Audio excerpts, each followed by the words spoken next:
And just as a reminder, there is no break in the session, so if you need to have a break, the restrooms are out that door and you may go at your convenience or requirement or whatever.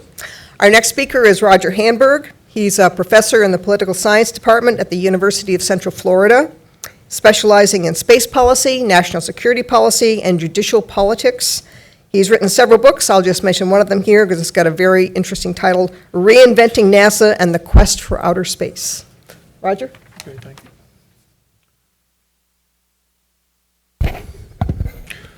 This title for this particular talk was derived from a series of books done by Daniel Greenberg. He talked about the politics of pure science. His were mostly attacks on scientists who he thought were generally beyond the pale because they compromised, they did things, they made deals, which apparently he found somewhat offensive in that. But he's continued over a 30-year period. He's now on his, I think, his third book and third edition of the original book.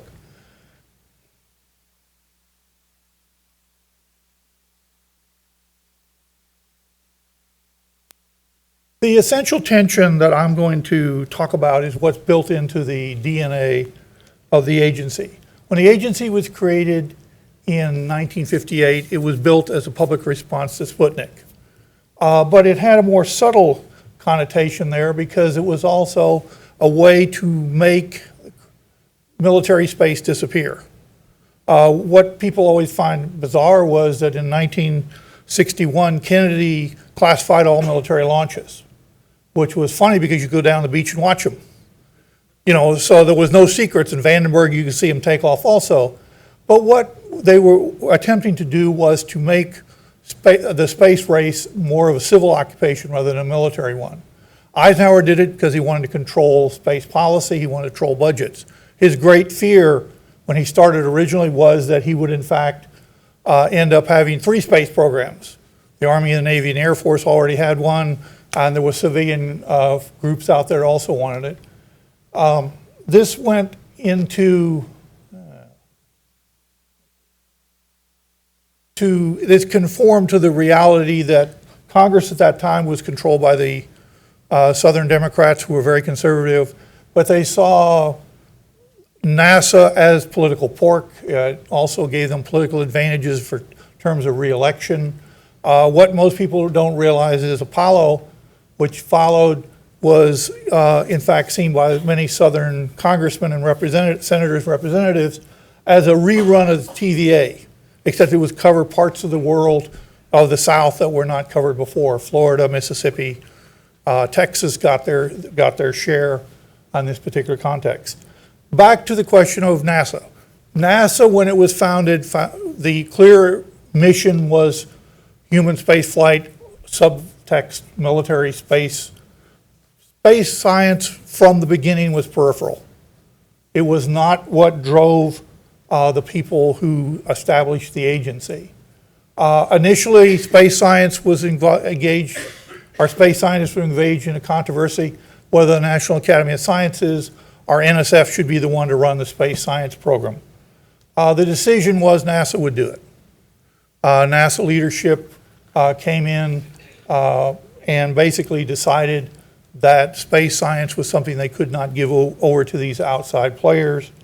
And realistically speaking, National Academy of Sciences and National Science Foundation would have found taking space science to be a disaster because it would have come to consume their budgets. It would have, it would have been too large. The other battle internally within NASA at this early stage in the space science program was a dispute over engineering versus science. Who's going to head each program or division within it? The decision was to have, if you have an engineer, then you have a space scientist as a second part. They also had to come up with a relative share. And as Callahan's talked about, he gave you a good look at the overall budget and how it's distributed across the gross categories. He did not have human spaceflight in there to make the comparison a little more, fit more with what I'm talking about here. When Apollo comes also with conflicting priorities. Apollo was a political mission. It had nothing to do with space science, had nothing to do with space exploration. John F. Kennedy was coming off a bad period. He had been humiliated, he felt, at Vienna, or was going to be, and that he was seen as very weak as a president. The invasion, Bay of Pigs, had collapsed. The president was asked to intervene. He decided not to. People were talking about how he was losing it.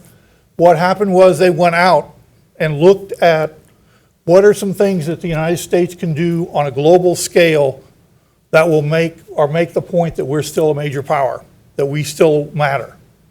And so the argument was, and there was several different things proposed. Lyndon Johnson, the vice president, pushed hard for the space program to be the centerpiece. The Apollo mission was also a way to change the conversation.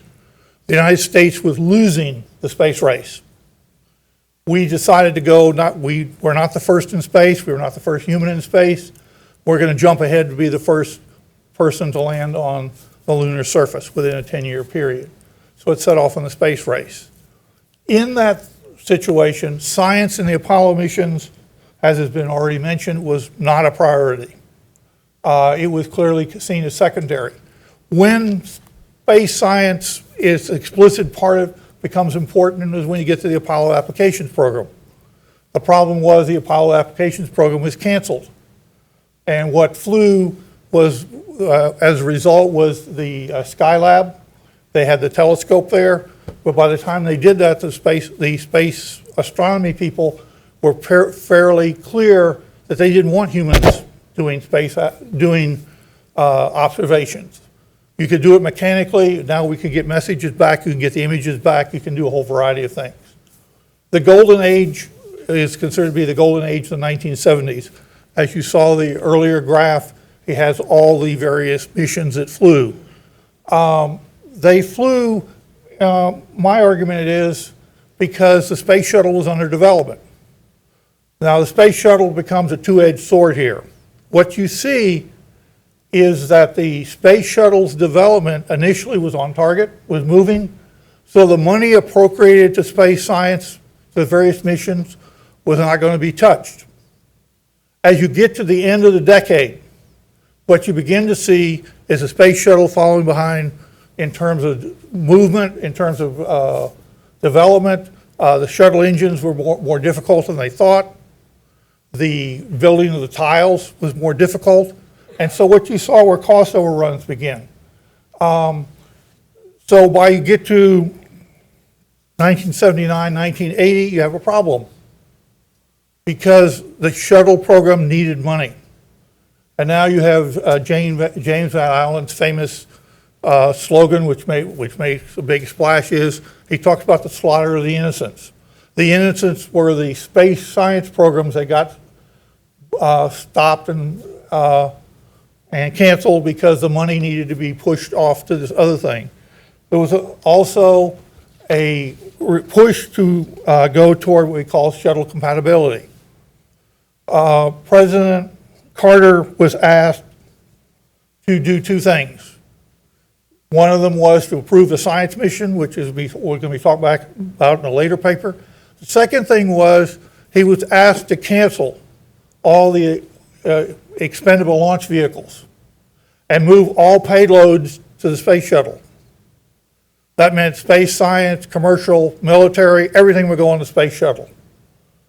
That way the shuttle generated sufficient missions to justify the cost.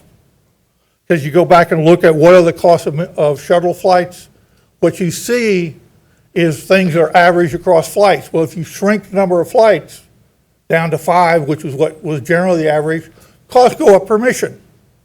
If you're able to add in all these payloads, then you have an opportunity to say, oh, it costs not as much. The problem with shuttle compatibility is that you have to build the payload. All payloads have to be rated as safe enough to fly with a crew. And that's a major cost addition that has to take place. So what you see is that the space shuttle becomes the driver of the space science program. Money has been sucked out of the space science program to help fund the space shuttle's development. But the argument was that they'll get paid back, but the problem is the shuttle doesn't fly on a set schedule, things get delayed. More importantly, you have the problem of cost. to make a science mission compatible to fly in the shuttle, you had to add safety features and redundancies. What that meant was you saw more and more things be placed on a particular mission. Some of those instruments might be incompatible.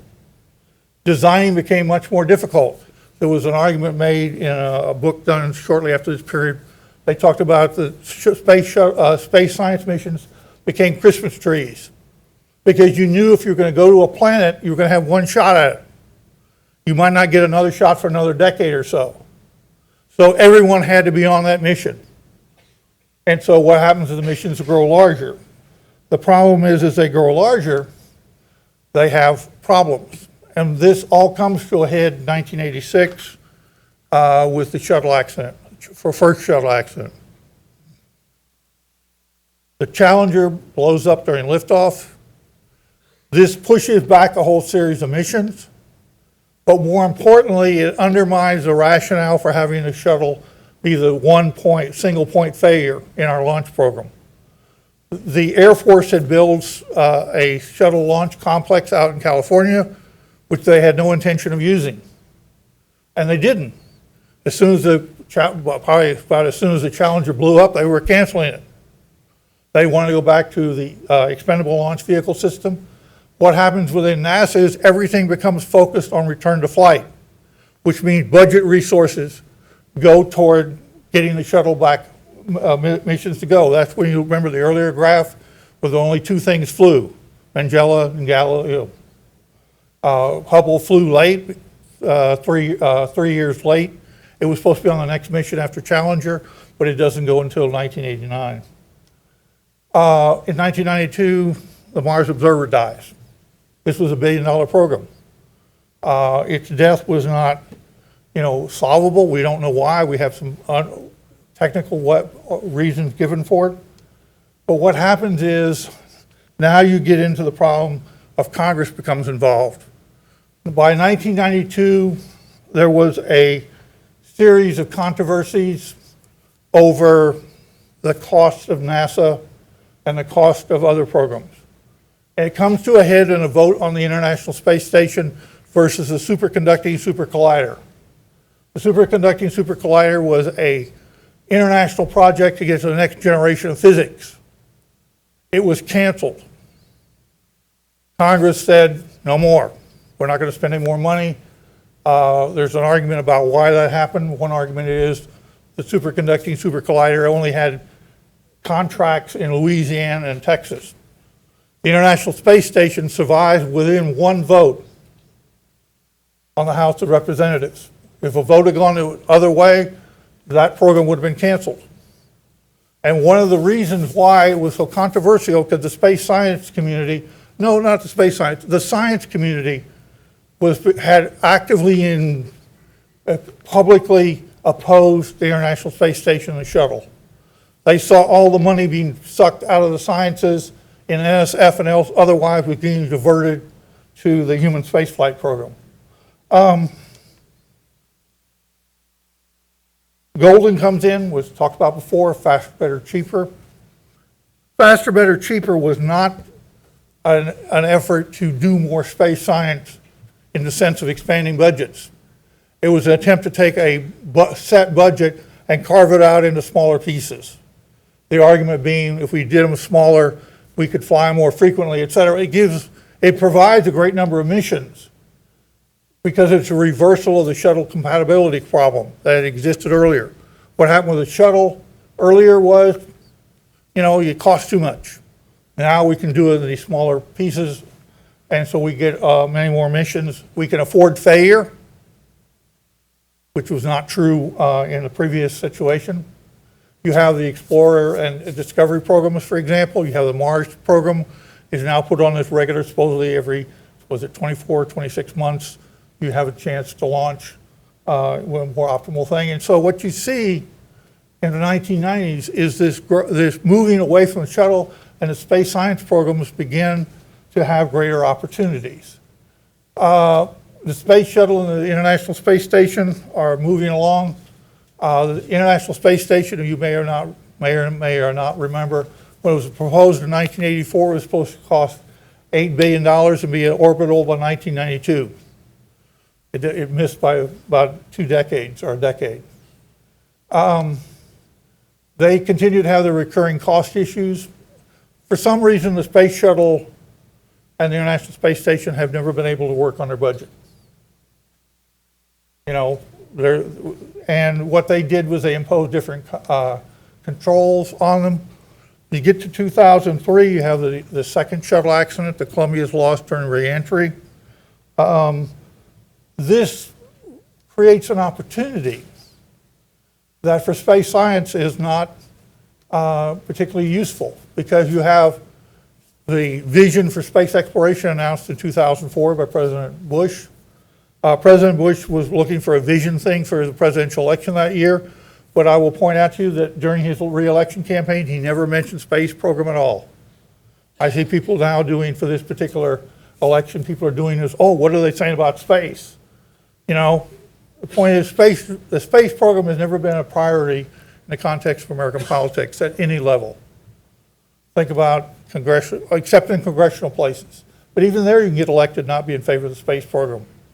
In Central Florida, our congressman, a couple of congressmen or so ago, he survived for 10 years, retired voluntarily. He said what we need to do away with the shuttle. You know, we need to do away with the space program. It's too expensive. He changed his mind, but it took a while. And so what I'm saying is the electorate is not responsive to these questions. What happened with the Vision Space exploration is it required the shutdown of the space shuttle by 2010, which actually happened in July 2011. We were supposed to complete the ISS, and we were going to abandon it in either 2015, 2016. That's been taken out of our hands to some extent with the loss. What they were going to do is start up the Constellation program, the Ares and the Orion. The Ares is a launch vehicle, the Orion is a crew capsule. Space science, a good portion of it was now reoriented to support the vision for space exploration. That is, doing with human biology, things related to that. Money was started to go in that direction, away from planetary science and other areas. In 2010, you have a congressional intervention. I'm not sure whether it will hold or not. What it does is it talks about the Space Launch System, continues the Orion. These are the vestiges left of the vision for space exploration. On the other hand, going to low Earth orbit is no longer going to be a NASA problem, which is what the shuttle was about. It was going to be handled by commercial vendors, although that may not come as quickly as some people thought. After SpaceX did their last launch, cargo launch to the ISS, minor problem. The ancillary cargo, the space shuttle, the satellite was dumped at too low an orbit, and it's already gone. And that raises questions about human spaceflight. Reading through the different things, I recommend there's a book in the back on exploring the cosmos. If you haven't read it, you'll want to read the introductions. Because if you read through those, each of them have an obligatory section where they talk about the relationship to the human exploration issue. And it's usually negative to the space science side of the equation, because that's where the money goes. Space science has always been ancillary to NASA's vision of its future.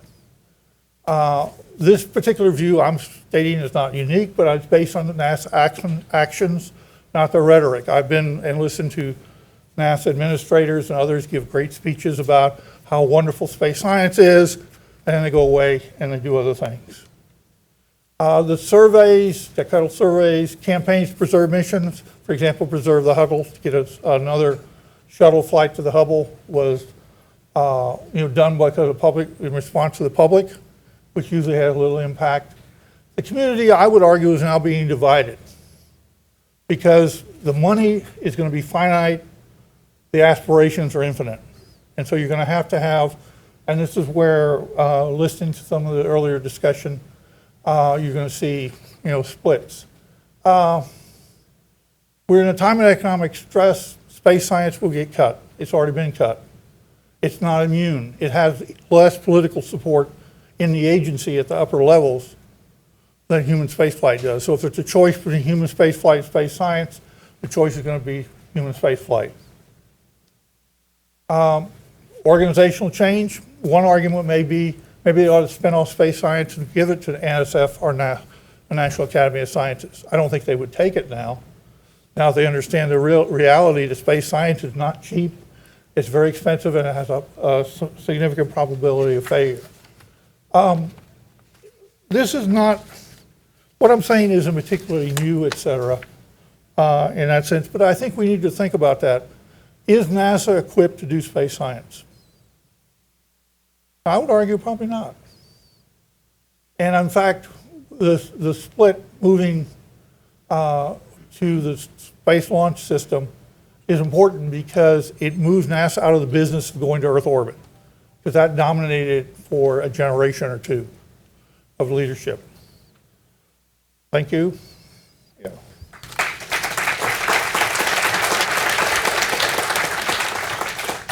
Thank you very much, Roger, and thank all of the folks for staying on time.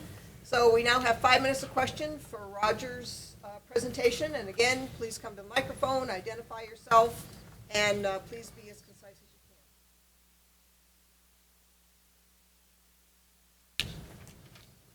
can. Yes. Yeah, Torrance Johnson from JPL. I was one of the guys sitting on the ground as the project scientist for Galileo during that decade of the 80s. But I'd like to note that the relationships with the human program in that era were also somewhat complex. I mean, we were dependent on the shuttle, as you pointed out very rightly. And after Challenger, many of the community felt very worried that after return to flight, that space science wouldn't get very high priority compared to national security payloads, for instance. And Admiral Truly, who was in large measure responsible for the return to flight during that period of time, put high priority on the science missions, Galileo, Hubble, Magellan, Ulysses, and got them off. And the crews put themselves on the line to get them off, even though they knew we would probably have rather gone on a regular rocket. And so, at least in that period of time, we have some things to thank the human program for. Yeah, they were there, but the problem was they were linked because that was a requirement. Space science would have prospered even more and it would have flown more missions if they had been forced to become shuttle compatible. Probably the only one I would say that it really worked for was Hubble, because by doing it that way, we were actually able to go back and resurface it. But notice when we get to the last service mission, the then administrator was Sean, whatever his name was, O'Keefe, was opposed because it wasn't safe. And the answer is, we've been flying these missions for 20 years and we had nowhere to go. There was no safe haven in the space station. You know, so it was kind of an interesting argument that now safety is so important when previously we were flying shuttles repeatedly because we needed to have shuttles fly to keep the program visible to the public. Yes, ma'am. Heidi Hamill from Aura. I want to pick up on your last somewhat provocative statement that you didn't think NASA was equipped to do space science. If not NASA, is anybody equipped to do it? And if so, who? The argument of who is an interesting one because there's been talks about, NASA is an agency dominated by human spaceflight, but there's been suggestions they spin off the aeronautics part. Space, because it's clearly neglected in the context of the bigger organization. Space science, the people that you would have spun it off to 50 years ago, I think no longer would be willing to take it. The National Academy of Sciences and NSF both aggressively made moves to attempt to run the space science program. I don't think they understood what that meant in terms of long term. I don't know there's anywhere place to where it will go unless you end up with and there have been proposals over the years, none of them gone anywhere, to have U.S. Department of Space. We have some agency that is broader than just human space flight and space science. There's no easy answer. There's no organizational vehicle out there. You have to create one or one that exists. Like, remember, NASA's a derivative from NACA. NACA provided the backbone and other things were added to it. So you might want to do the same thing. Spin off the Johnson, JPL, Kennedy. Kennedy wouldn't. Kennedy doesn't matter. I'm from Florida, that's reality. So you might spin them off and create some smaller agency to just do space science. Doctor? A quick question and a quick answer. Okay, quick comment and question. So I wanted to challenge you on the same point. It seems to me that what NASA does get done is space science, and what it's consistently failed at for 30 years is developing a new human launch vehicle, which I believe it's tried 5 times for now.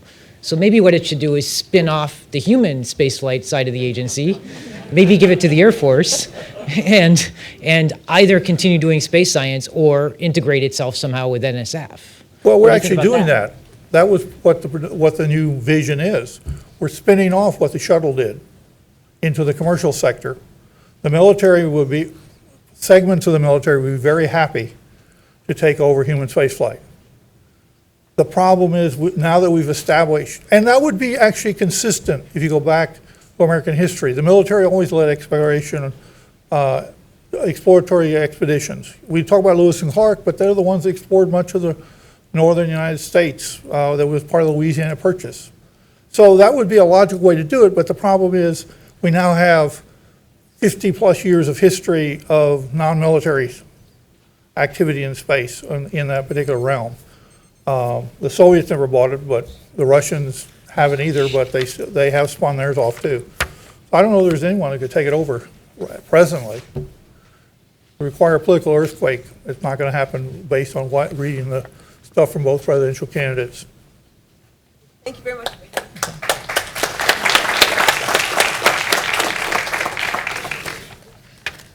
Our final paper is co-authored by 2 gentlemen who are going to split their time, and they've decided between themselves how they're going to split their time, so I'm just going to worry about the total 20 minutes. And the co-authors are John Logsdon, who I think is probably well known to everybody here, even the folks out on the web, but I'll just mention that he is a professor emeritus of the Space Policy Institute at George Washington University, which he founded, and for many, many years he was the director of it. He's published many books, and most recently he published John F. Kennedy and the Race to the Moon, which really, really is interesting, and I recommend it to all of you. And Dwayne started off by talking about the connections that all of us have to John. I think Roger is the only one on the panel here who has not either been a student of or worked for John. John was my very first boss here in Washington, D.C. a very, very long time ago, and we're not going to admit how long ago that was. But John has had a tremendous influence on the field of space policy and so many of us that have taken it on as our career. And his co-author is Bormanis, who is a writer and television producer, currently working as a consultant on a new production of Carl Sagan's Cosmos television series for Fox Network. He has a master's in science, technology, and public policy from George Washington, where he focused on NASA's planetary science program. So, John, I'll turn it over to you.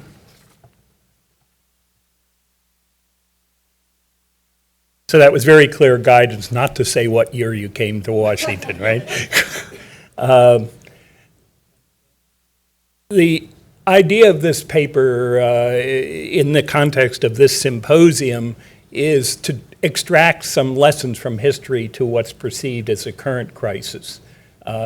This current crisis is mild. It's a 20% cut in the planetary program. What I'm going to talk about are several occasions where the program was threatened with its virtual survival. The work that I'm going to talk about and that Andre is going to talk about really dates back first to an assignment from a long ago NASA chief historian, Sylvia Fries, who asked me to look at why NASA never flew a mission to Halley's Comet. That led to a study of the 1981 attempt to shut down the planetary program, which I finished about the time that Andre came to GW for his study, and he built on that for his master's thesis, looking at kind of what happened after the program survived the 1981 crisis. So that's the origins of this. I hope we can draw some lessons for the current situation. Unlike the earlier papers, this one's pretty close to the ground. This describes people, actual decisions, the process by which those decisions are made, politics, which rears its head, I won't even call it ugly, in this process, as if, after all, public money allocated through a political process. We called it survival crisis. Is it this one, yeah, whoop, sensitive, huh? But there have actually been several survival crises that have been mentioned in passing already this morning. In 1967, the Congress canceled a mission that was going to launch 2 Mars landers on a Saturn V, called at that time Voyager. And as a aftermath of that, Administrator Jim Webb canceled the whole Planetary program, had it reinvented by a man named John Naugle, and that reinvention led to the program that was executed in the 70s. In the mid-70s, after Viking was launched, and I think after Viking was launched, and Voyagers were about to be launched, the then Associate Administrator for Space Science, Noel Henners, told Congress, we're going out of business. And in reaction to that, the lead center for planetary work, that is JPL, with a new director, Bruce Murray, tried to reinvent the program in a different fashion to get continuing support. Didn't work. And in 1981, with the new Reagan administration coming into office, the very survival of the program was in jeopardy, and that is the main kind of core of this presentation. There have been survival crises, at least of some programs since. You'll hear Scott Hubbard talk tomorrow about reinventing the Mars program out after the 1999 failures in the program. So this is a recurrent phenomena. Bruce Murray came to JPL in 1976 as director. He had been working with JPL as a Caltech professor. Many of you in this room know Bruce. He's much better at giving directions than listening. See, those are the people that know Bruce. And he has a very broad-gauged view of life. And he said what JPL had been doing was dull, was putting forth gray mice for approval. And what he wanted was purple pigeons, missions that had not only scientific merit, but also pizzazz, exploratory interest, public interest. And he developed a list of those missions. You see that on the screen. And rather quickly, he decided the most purple of the purple pigeons, given the once every 76 years visit of Comet Halley to the inner solar system, was to go rendezvous with Comet Halley. Plus, a new idea had emerged at JPL. Lou Friedman will be here tomorrow, one of the major proponents of it, which were solar sails. So what,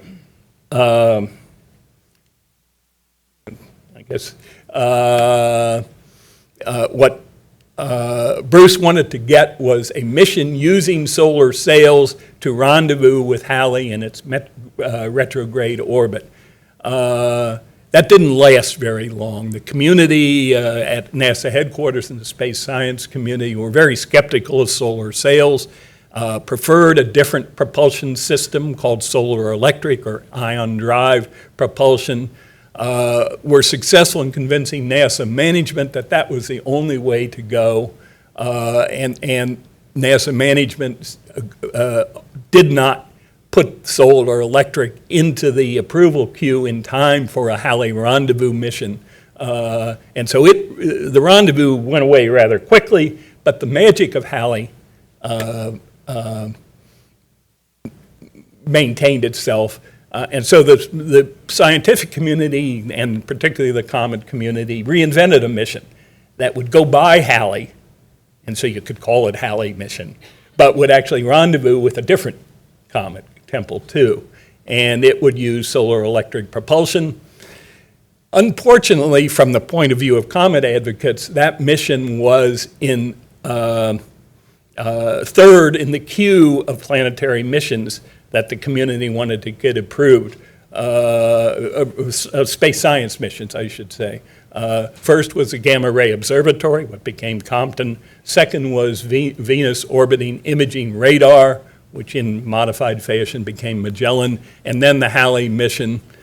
It actually got to President President Carter's desk of which mission to approve, And he had been reading the New York Times science reporter Walter Sullivan's book about black holes, and he said, doesn't gamma rays and black holes go together? That sounds pretty neat, let's do that. We have an engineer-ish president making kind of program decisions, interesting phenomenon. Through all of this, what happened was a split in the science community, and including the planetary science community, between the purists.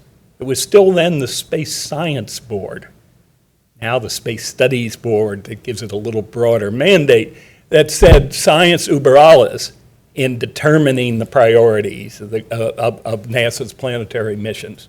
And did not think it was the board's jurisdiction to look at the other aspects of the mission. Plus, people like Bruce Murray, and rather quickly with him, Carl Sagan, Lou Friedman, founded the Planetary Society, advocating for different classes of missions. So as the Reagan administration came into office, it faced a divided planetary science community. Reagan, of course, came into office with the idea of cutting the federal budget, hired as his budget director a young man named, a former congressman named David Stockman, who came to that task with a vengeance. I think he really liked it. And Carter had approved in his outgoing budget the Venus radar mission. Stockman quickly rescinded that new start, but also said to NASA, you've got to cut one of your 3 approved science missions. Galileo, Hubble, or the International Solar Polar Mission, which you'll hear about tomorrow, I think. And NASA chose to cut the joint U.S.-European, U.S.-NASA-ESA, shades of ExoMars, cooperative project, much to the chagrin of our European colleagues.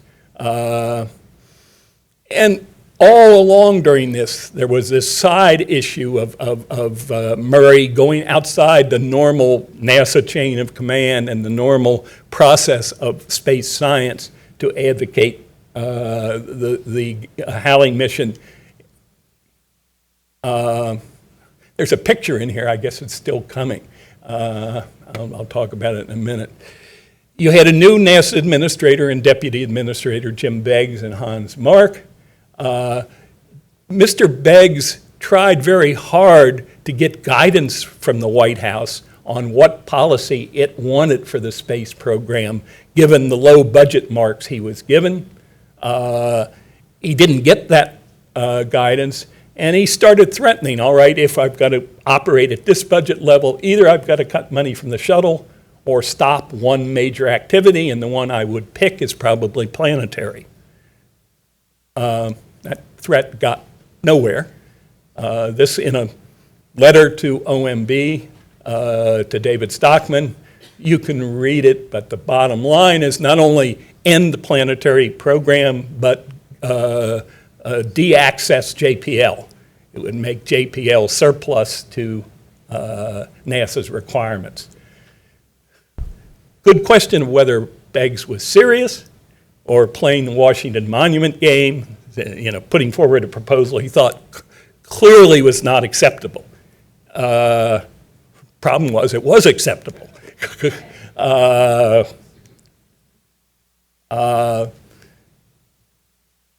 And OMB, when it came back with the NASA mark in November of 1981, not only had no money for future planetary, but cut Galileo, which would have had the effect of ending the planetary program. With a final decision to be made in December, with the staff support at the White House level, the OMB paper said, even though it's successful, we've got to cut it if we are going to save some money. And the new science advisor, George Keyworth III, saying cutting the program is good management. So your staff support at the White House level for the space program was urging the end of the planetary program. Who were involved in this politics of decision making? There's the picture I wanted. These are the three founders of the Planetary Society, Bruce Murray, Carl Sagan, and Lou Friedman. Lou's hair then was dark.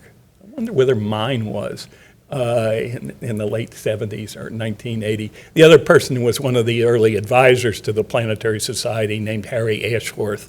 They had started the Planetary Society to campaign for the HALLEY mission and had flooded the White House with thousands of letters which were never opened, which were sent to NASA, but advocating a single mission, not the planetary program at all.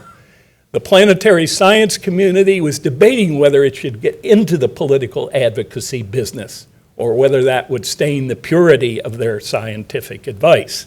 Say the public was involved through the Planetary Society. The people that counted were the people that were worried about the future of not only JPL, but Caltech. And there had been a trustees committee on the future of JPL formed at Caltech, chaired by a woman named Mary Scranton. She was a wife. You have to be old to remember some of these names. She was the wife of the former governor of Pennsylvania, Bill Scranton, who had run for president, and herself a very effective operator in Republican politics. Then the Democratic president of Caltech, Murph Goldberger, got involved in this, and they started coming to Washington and trying to exert their influence on this. And at the end game, they were successful. Nothing that the community did on its own would have produced the result. They got to people in the Senate, and in particular got to Senate Majority Leader Howard Baker, and convinced him to write a letter directly to Ronald Reagan supporting the planetary program, and he did. And whether that letter ever got to President Reagan or not, it produced the compromise to have enough money to allow Galileo to continue and to give the program, having kind of nearly escaped death, time to reinvent itself. And that is where Andre comes in.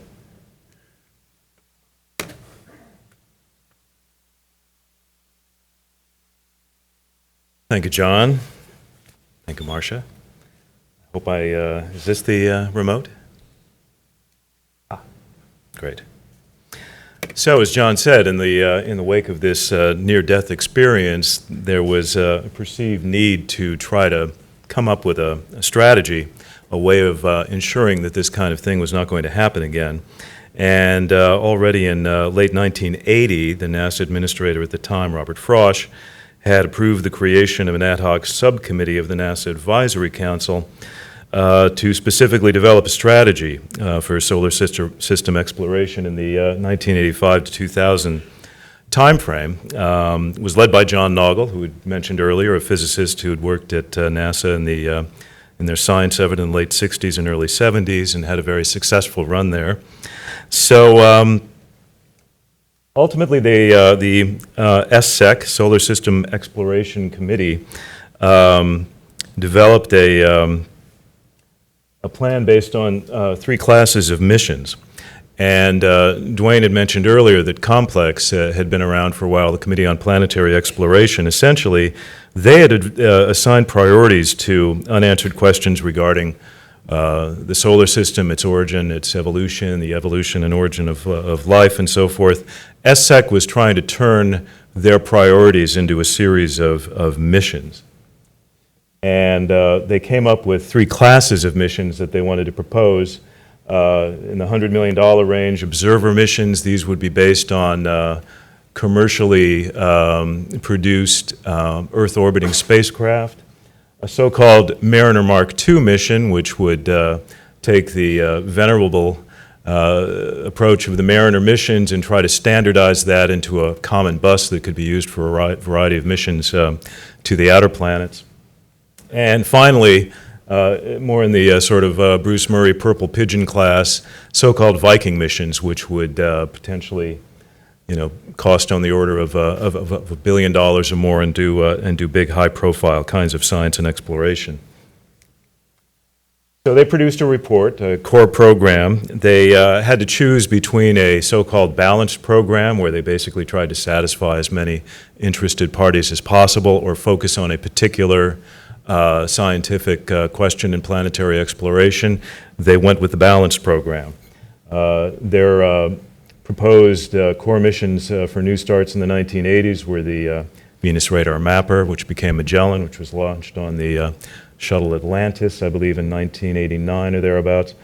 Mars Geoscience Climatology Orbiter, which we will talk about again in a moment. Comet Rendezvous Asteroid Flyby, CRAF, and the mission that later became Cassini. These were two Mariner Mark II spacecraft proposals. So, we all know that Magellan went on to have a very successful mission at Venus. The observer side of this equation, these small $100 million missions based on existing commercially developed spacecraft, never really took hold. It was pretty clear as they were developing this Mars orbiter that there was never going to be an observer series. The one spacecraft that was likely to get off the ground, get to Mars, was later what was called Mars Observer, and of course, been almost 17 years by the time that spacecraft was launched since we'd sent a mission to Mars. Everybody and his brother who had an interest in Mars wanted to get an instrument on that mission, and naturally the costs grew exponentially. Mariner Mark II for both CRAF and Cassini was considered a way to save money by getting this common bus developed. Unfortunately, that was also an idea that never really took hold. As Jason pointed out earlier, when the Mars Observer spacecraft approached Mars, it fell silent, possibly due to a ruptured fuel line that may have sent the spacecraft into an uncontrolled tumble. This is one of the few images that we returned from Mars on that mission. And again, the idea that we could establish an observer series for missions to the inner planets based on commercially developed spacecraft was unfortunately a good idea that just never came to fruition. CRAF was a troubled program on several levels. Primarily, I think technical issues, at least initially, were a problem for CRAF. There was an instrument, a penetrator, that was going to be launched from this spacecraft into the surface of a comet and return data from in situ measurements of the ices and minerals and so forth that we'd expected to find in a comet candidate.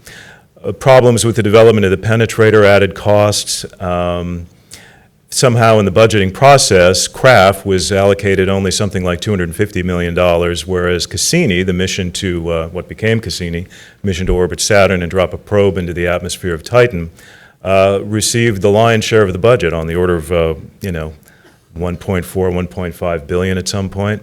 So CRAF was considered not the sexy mission of the two.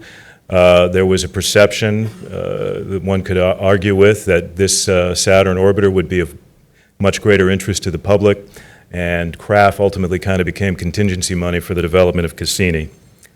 So, John and I will talk about these last couple of slides, the Discovery Program. Oh, no, I'm sorry.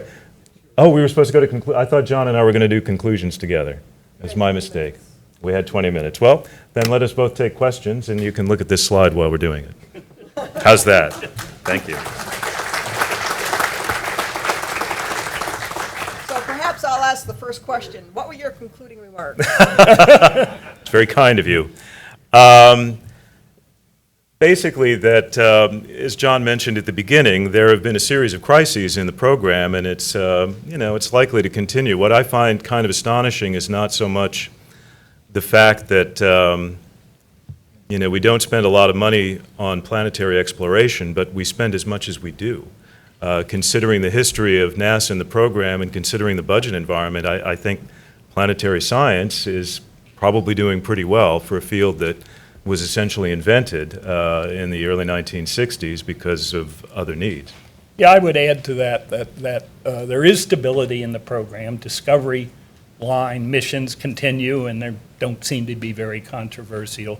The issue is for the community is whether it's going to get the big flashy missions that were in the decadal survey or not. And I think what this whole history suggests is that that's not going to happen purely on scientific merit alone, that there really does need to be some added dimension of public attractiveness if the community hopes to get the things it really would like to do. Got questions? Alan? Yeah, Alan Ladwig from NASA. You just mentioned that to do some of these bigger things would have to have something to attract the public. And one of Jason's concluding thoughts was that the space science community needed to make space science a national priority. How do you see that happening, and what would the mission have to look like to make space science be a national priority, given the history you just went through? Andre's in the public entertainment business. Yeah. Let him answer that. I really see nothing on the horizon that could make it a national priority. I think we have so many other priorities today that, something astonishing like the discovery of evidence of past life or present life on Mars, I think would certainly raise the profile and make it probably a national priority at a greater level than it is today. I think it would take a discovery of that magnitude to sort of really direct more substantial resources toward planetary exploration these days.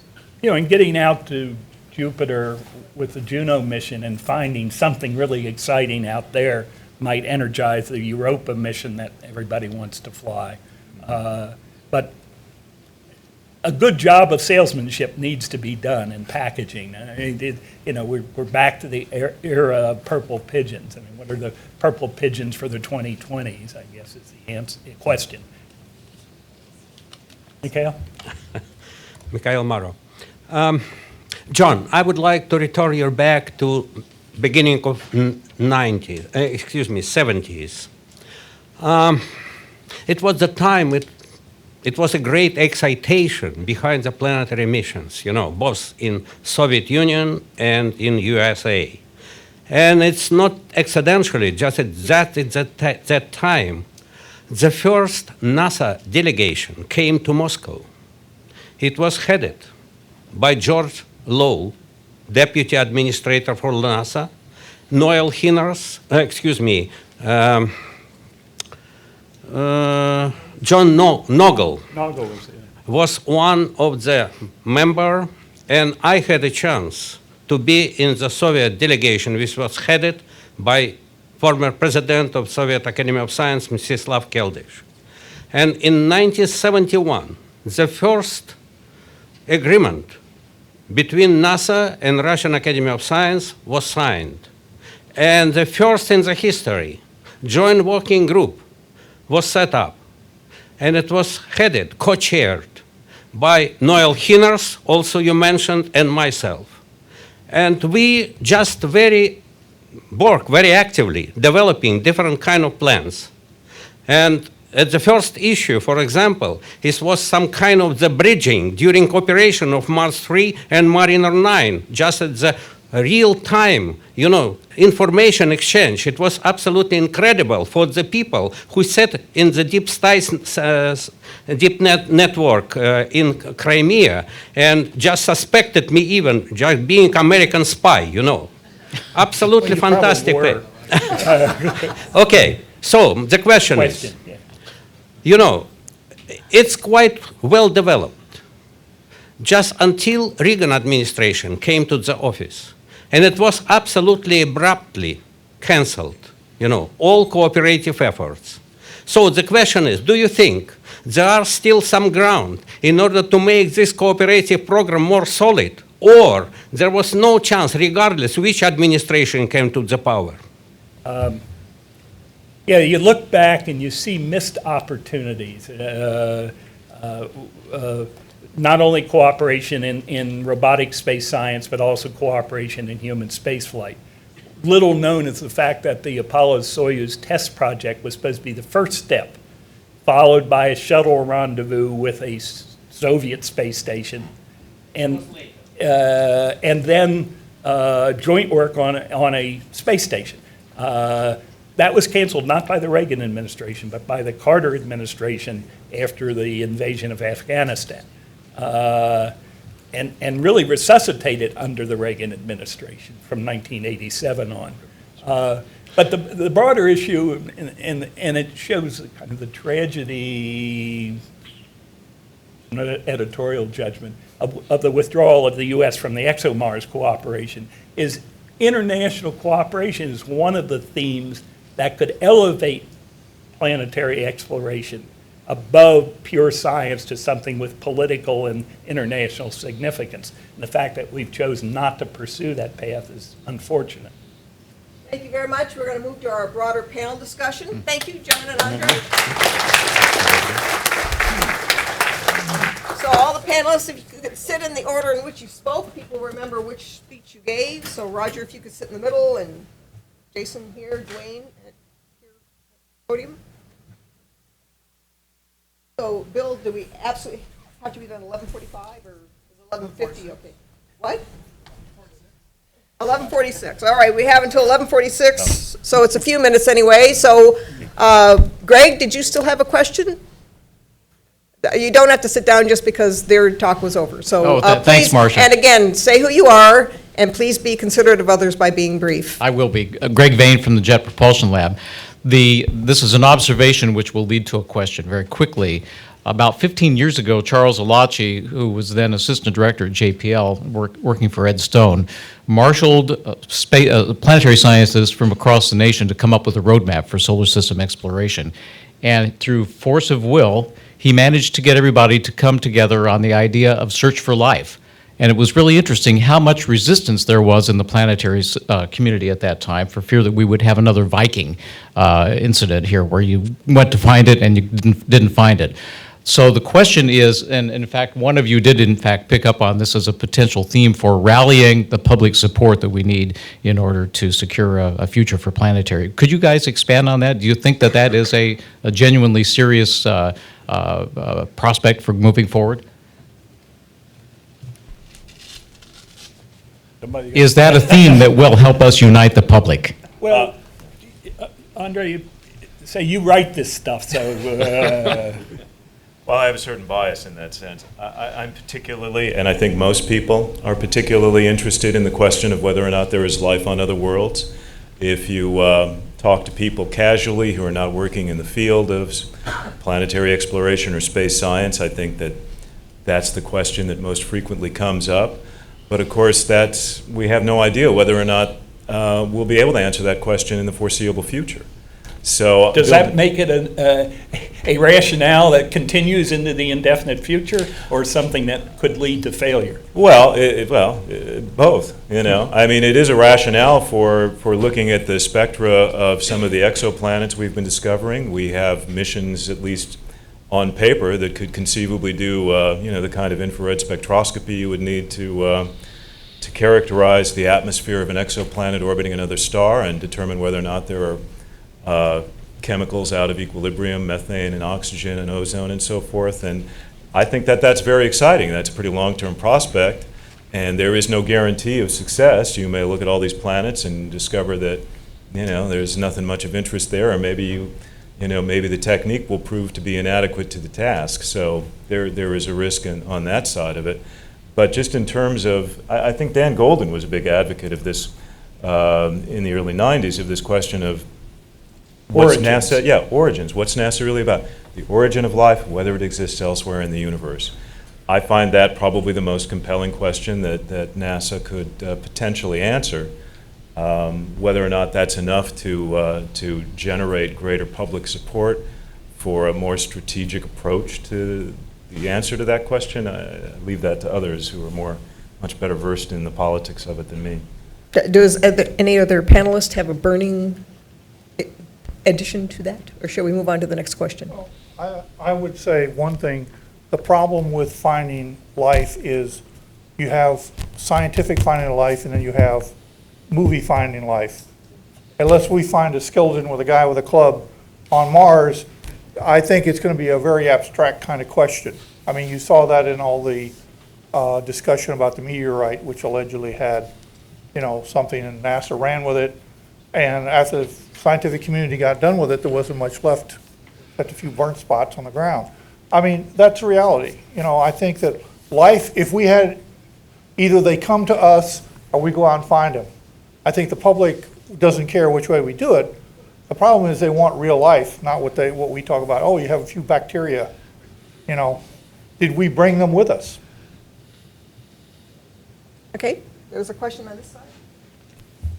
Can I pick this up? It's a little awkward speaking from there.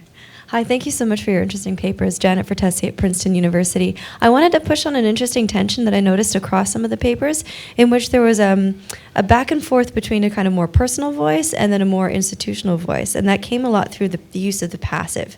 So I heard a lot of Congress allocated, or CRAF just didn't seem to be as sexy. And I can't tell who or if the historical actors were that were behind making that actually make a difference. And I think that really came to the fore in John's talk, when suddenly there were people, individual people, that were very important in producing an institutional moment. And I'm wondering, for the papers that you've discussed today, although I'm a sociologist, I completely understand the importance of taking a macro and an institutional view. If there are some moments in some of those historical moments that you discuss in which there are individuals whose role has really made, whose voice has really made the difference in steering that larger institutional ship. From my own perspective, I think that what you're seeing is trying to compress 40 pages of a paper into a 20-minute presentation. Of course, and it's not a criticism, I certainly dealt with it's a an lot of that. invitation. My impression is that most of the major decisions made regarding planetary science do have to do with human personalities. I think it's a tremendously important aspect to consider.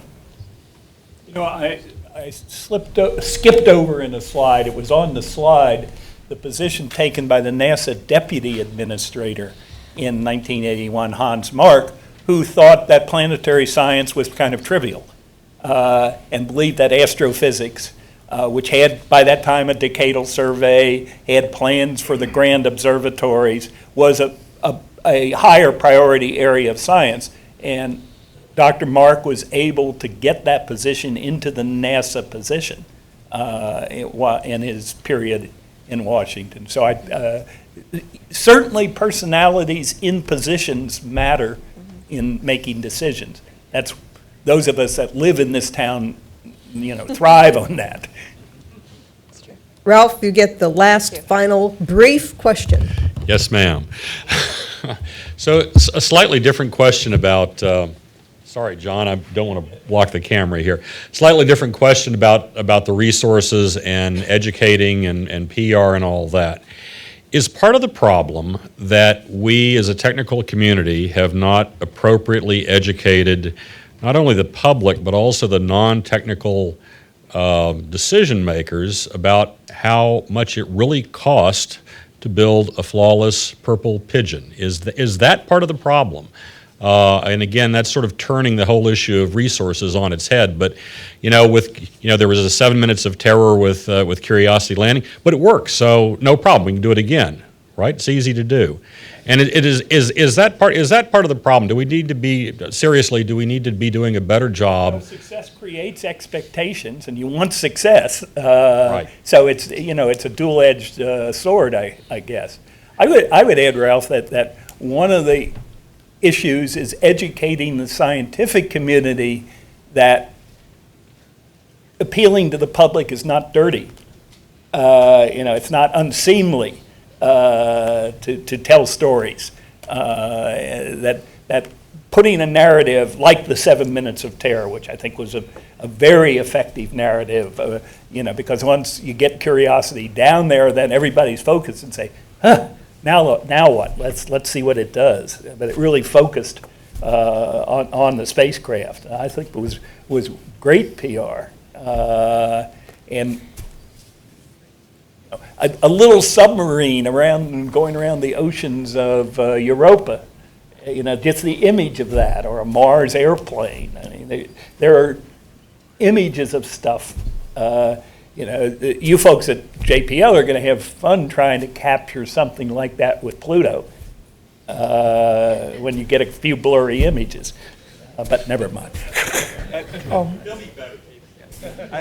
I'd just like to add that, you asked about educating the public on how this stuff, how come this stuff costs so much. And I got to say, I've worked in this field for quite a while, and I still don't know why it costs so much. I mean, I've been on aircraft carriers that cost $2 billion, and then I've, looked into clean rooms, and somebody points to the spacecraft, and that's $1 billion. And, the aircraft carrier is a heck of a lot bigger and has nuclear reactors. And I honestly don't understand why some of these things that are not physically big objects cost so much money.